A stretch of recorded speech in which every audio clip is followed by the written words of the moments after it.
Hello, distance learners. We did this assignment a couple days ago in school, so I'm assigning it now to you. So this will be, it's on unbalanced and balanced forces, and this is what it looks like. So I just want to show you how this works. So we're talking about laws of motion and so on. So movement with unbalanced and balanced forces. So here's an object. If we push it a certain amount of force, it will move. It means that it would be unbalanced because it's not just sitting still. It's not at rest. It's unbalanced. So how much force is being pushed against objects?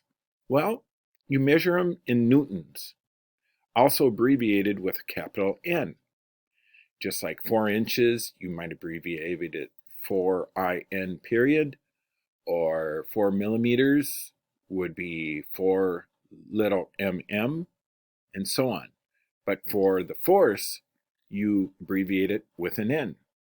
So when you look at this picture here, here's a box, and this is a force pushing a rested box with 4 newtons of force to the left.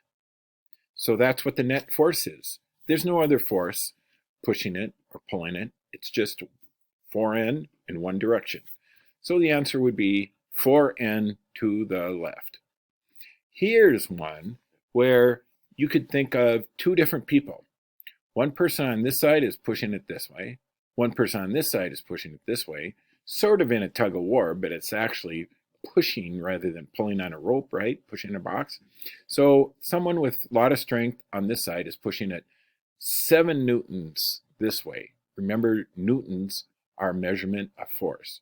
So they're really pushing it quite hard. Now there's another person over here.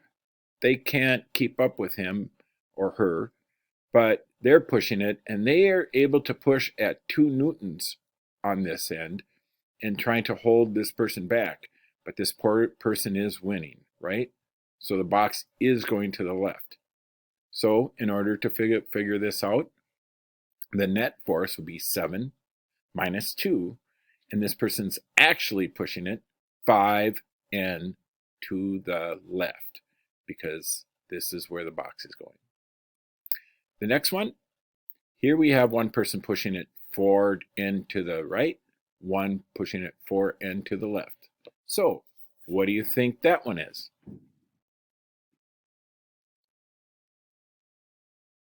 If you said that the net force is 0, you are correct because it's standing still. You push with the same force on each side, it's not going anywhere. So the net force is 0. So you can see how these arrows switch around and change. They're either pulling away from each other or they're pushing towards each other. But you can always figure out which direction it is and how much net force. If you think about someone standing in these places, this person, for instance, I'll do one more. Here's a person that has a lot of strength. They're pushing this box to the right with 6 newtons of force, right?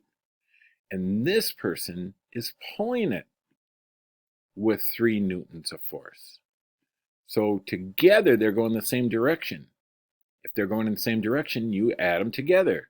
And the net force is 9 newtons to the right. I don't know if that's showing the right way or not on the screen. So it's going right. It's 9 newtons to the right. So you're going to go through this and you are going to read and look and discover. And then you come here and then you can read these word problems and you can answer this. Remember, a balanced force is when the object is totally standing still. It's only gravity and the force underneath it pushing up that are equal, and it just sits there. It doesn't matter. It could be a cell phone in your hand, not moving at all. There's a force pushing up, there's a force pushing down with gravity, and it stays perfectly still. But if I move it, right, if I'm moving with force, then it's unbalanced. It's not balanced anymore. There's more of a force on one way or the other. So that is an unbalanced force. So that's that one. So you just go through and you answer these questions, and hopefully you're able to answer these right on the screen, however way you want to. Do it nice and neat, and that is your assignment. This is a standard for 6th grade science, so be sure to know this and understand it and turn it in on the assignment sheet, okay, on the attachment. And that would be it. And that's for you that are distance. The rest of you, you have done this already in class, and hopefully you understand it. If you want to do it for practice, go right ahead. Okay, over and out. See you later. If you ever have any questions, you need to let me know. If you don't ask, I will have no idea that you need help. Okay? All right. And do everything nice and neat as possible. Over and out. See you later.